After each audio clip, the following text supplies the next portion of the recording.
حسینیت کی فتح کا دن ہے،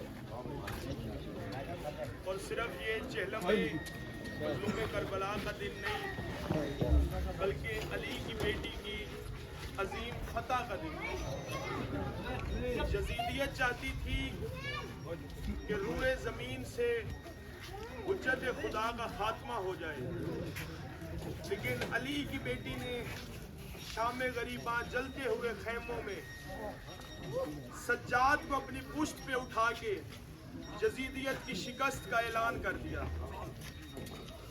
وہ سمجھ رہے تھے کہ عصر عاشور 13 ضربوں سے نواسہ رسول کو قتل کر کے ہم جیت گئے ہیں۔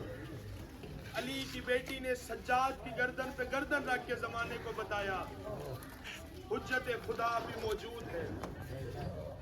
اللہ غریق رحمت کرے اس روح کو جس نے یہ لفظ کہے تھے کہ جلتے ہوئے خیموں کو جس نے سجاد کے لیے غدیر بنا دیا اسے زینب کہتے ہیں۔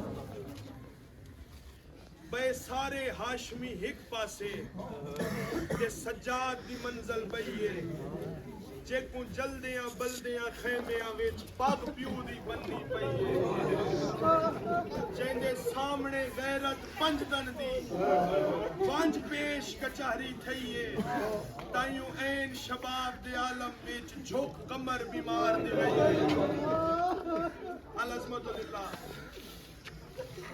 ہمارے گھروں کا رواج ہے، برے صغیر پاک و ہند کا، عربوں کا رواج ہے کہ سوئم والے دن بڑے یتیم کو دستار پہنائی جاتی ہے۔ سجاد اس غریب کا نام ہے جس کو امامت کی دستار پہنائی گئی، لیکن پہلا مسئلہ پوچھا زینب نے، اور شریعت کا مسئلہ نہیں تھا۔ بی بی رو کے کہہ رہی تھی اجازت دے کے بتا مر جائیں یا باہر چلے جائیں۔ فرمایا اماں جان بچانا واجب ہے، آج خیموں سے باہر چلے جائیں۔ حمید بن مسلم کہتے ہیں میں دیکھ رہا تھا ہر مستور باہر آ رہی تھی اور ہر مستور نے اپنے بالوں کا پردہ بنایا تھا۔ کہتے تھوڑی دیر کے بعد میں نے دیکھا جلتے ہوئے خیموں سے ایک 4 سال کی بچی باہر آئی جس کے کرتے کے دامن کو آگ لگی ہوئی تھی۔ حمید کہتے کچھ دیر کے بعد میں نے سجاد کو دیکھا، وہ پوچھ رہے تھے سکینہ جب سارے باہر آ گئے تھے آپ باہر کیوں نہیں آئی؟ رو کے کہتی ہے میری مجبوری تھی، ان سب کے بال بڑے تھے، وہ پردے بنا کے باہر آ گئی، میں 4 سال کی بطول تھی، میں کیسے پردہ بناتی؟ العظمت للہ۔ ہم نہ روتے اگر بات قتل حسین پہ ختم ہو جاتی، عصر عاشور تک ظلم ہوا، پھر شام غریبہ کے بعد بے غیرتی ہوئی، علی کی بیٹیوں کو بے مکنا و چادر کوفہ و شام کے بازاروں میں لے کے جایا گیا۔ عزاداران مظلوم کربلا روتے اس لیے ہیں آج کسی بہن کا بھائی مر جائے، اللہ نہ کرے بھائی کسی ایکسیڈنٹ میں وفات پا جائے اور اس کا چہرہ زخمی ہو، وارث اس کے چہرے والے زخموں پہ پھول رکھ دیتے ہیں تاکہ اس کی بہن اس کے زخموں کو نہ دیکھے۔ حسین جب 13 ضربوں کے ساتھ قتل ہوئے اور بی بی زینب لاش پہ آئی، نہ بھائی کی گردن ساتھ تھی نہ بھائی کی انگلی ساتھ تھی، جگہ جگہ سے غریب زہرا کے جسم کے حصے کٹ کٹ کے زمین کربلا میں تقسیم ہو چکے تھے۔ بی بی نے 3 سوال کیے، تیرا سر کہاں ہے، تیری پوشاک کہاں ہے، تیری انگلی کہاں ہے؟ حسین نے ایک ہی جواب میں سوال کیا، فرمایا مجھے چھوڑ تو بتا تیری چادر کہاں ہے؟ فرمایا عباس کا قاتل میرے خیمے میں آیا تھا، ہنس ہنس کے کہتا تھا علی کی بیٹی جس پہ مان تھے اس بھائی کو بلا۔ بزرگ ذاکروں کا ایک لفظ یاد آ گیا، وہ پڑھتے تھے مقتول بھرا دی لاش دے حجا بھین غریب نہیں آئی، بے غیرت شام دے لوکاں نے چا لاش تے لوٹی پائی، کہیں مندری کہیں امامہ کہیں آپ پوشاک لہائی، لٹیندہ دیکھ کے لاش بھرا کو چپ کر گئی زہرا جائی۔ ایک کمینے جس نے غیور امام کی پوشاک کو لوٹا، یہ کہتے ہیں جب میں نے پوشاک میں ہاتھ ڈالا حسین کا زخمی ہاتھ میرے بازو میں آیا،